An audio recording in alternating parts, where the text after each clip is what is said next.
Hello everyone, how you all? I hope you all are fine.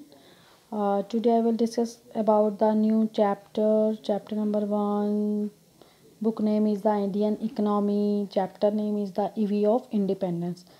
ठीक है, ये आपकी जो चैप्टर है, ये जो बुक है इंडियन इकनॉमी, ये 40 मार्क्स की बुक है। बट ये पूरी प्रॉपर जो है थियोरेटिकल पार्ट है, इसमें प्रैक्टिकल पार्ट आपका कुछ भी नहीं है। तो 40 मार्क्स का है। हम जितना भी हो सके ऑनलाइन में, हम जितना हो सके हम थियोरेटिकल पार्ट को कवर कर रहे हैं। जितना भी प्रैक्टिकल पार्ट है जब लॉकडाउन ओवर हो जाएगा तब हम करेंगे। ठीक है, तो क्या है EV of independence. EV of independence में हम ये पढ़ने वाले हैं इंडिपेंडेंस से पहले जब ब्रिटिशर हमारे यहाँ पर नहीं आए थे, और जब ब्रिटिशर्स आए थे उसके बाद की हम पूरी हमारी इकनॉमी कैसी थी। ठीक है, वो हम इस चैप्टर में पढ़ेंगे। ठीक है, तो भारत में ब्रिटिशर जो थे वो क्या थे, अपनी छाप छोड़ना चाहते थे। बैटल ऑफ प्लासी के बाद मतलब कि 1757 में, जब हम अंग्रेज हमारे भारत में कब आए थे, 1757 में। ये आपको याद करने वाली बात है कि जब बैटल ऑफ प्लासी कब हुआ था। बैटल ऑफ प्लासी ठीक है, कब हुआ था, 1757 में, जब अंग्रेज भारत में आए थे। ठीक है, इसके बाद में ब्रिटिशर को भारत में डोमिनेट तरीके से भारत के अंदर देखा गया। मतलब कि इसके बाद अगर जो ब्रिटिशर्स थे वो क्या था, डोमिनेट करते थे हमारे भारतीयों को। इसके दो नतीजे निकल कर सामने आए। ब्रिटिश रूल के हमारे दो तरीके सामने आए। एक था India as a feeder economy. Second one is the development of British economy. ठीक है, ब्रिटिश रूल के दो इम्पैक्ट निकल के आए। क्या इम्पैक्ट निकला? First is the India as a feeder economy, second one is the development of the British economy. ठीक है, तो इंडिया एक फीडर इकनॉमी की तरह यूज़ की जाती थी। कैसे? फीडर इकनॉमी का मतलब क्या होता है, फॉर एग्जांपल कि ऐसे जैसे आप भी लगा लो कि आपका कोई फ्रेंड है, आपसे एडवांटेज लेता रहता है, आपकी हेल्प लेता रहता है, लेकिन जब आपको ज़रूरत पड़ती है तो वो आपके सामने भी नहीं आता, कोई ना कोई बहाना मार के पीछे हो जाता है।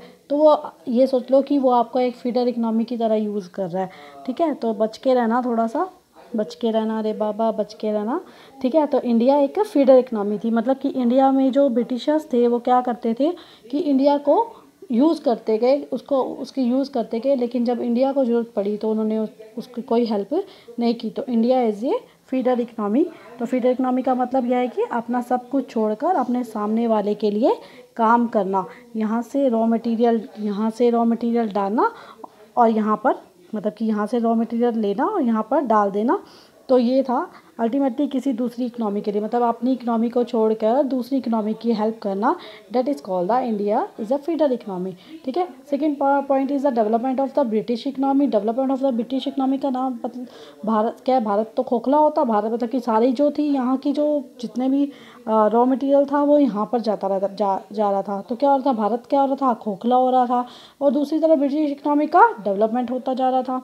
ठीक है, डेवलपमेंट पूरा का पूरा, तो मतलब पूरा का पूरा फोकस उनका इकनॉमी का किसका था, ब्रिटिश इकनॉमी को डेवलप करना। ठीक है, तो ये जो इसका रॉ मटेरियल, क्योंकि आपको पता है कि इंडिया एक सोने की चिड़िया था। इंडिया का रॉ मटेरियल, इंडिया में एग्रीकल्चर बहुत अच्छा माना जाता है, उसका रॉ मटेरियल बहुत अच्छा। आज के टाइम में भी अगर देखा जाए तो इंडिया का रॉ मटेरियल बहुत अच्छा था।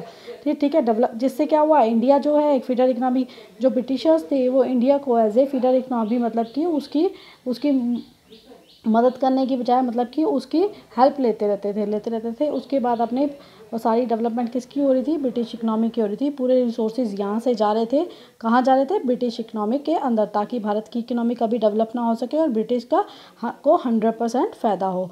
ठीक है, तो इससे क्या हुआ, भारत की इकनॉमी फीडर इकनॉमी की तरह कैसे यूज़ किया गया। यहाँ से दो रिसोर्सेज गए। क्या रिसोर्सेज गए? एक तो natural resources, second one is human resources. ठीक है, क्या गया, एक तो नेचुरल रिसोर्सेज के। नेचुरल रिसोर्सेज आपको पता ही है, इंडिया एक सोने की चिड़िया है। यहाँ पर बहुत से ऐसे रिसोर्सेज है जो ऑल ओवर वर्ल्ड में कहीं भी पाए नहीं जाते हैं। तो इंडिया के नेचुरल रिसोर्सेज को उन्होंने यूज़ किया। और second one is the human resources को भी उन्होंने यूज़ किया। तो भारत को जब फीडर इकनॉमी की तरह यूज़ किया गया था, दो तरीके से यूज़ किया गया। एक क्या किया गया, नेचुरल रिसोर्सेज के भी गए यहाँ से और ह्यूमन रिसोर्सेज भी गए। ये सब ब्रिटिश इकनॉमी के लिए किया गया। तो भारत की इकनॉमी सिर्फ एक इकनॉमी के लिए चलती थी, वो क्या थी? British economy. किसके लिए चलता था? ब्रिटिश इकनॉमी के लिए। भारत की इकनॉमी ब्रिटिश इकनॉमी के लिए चलती थी उस वक्त।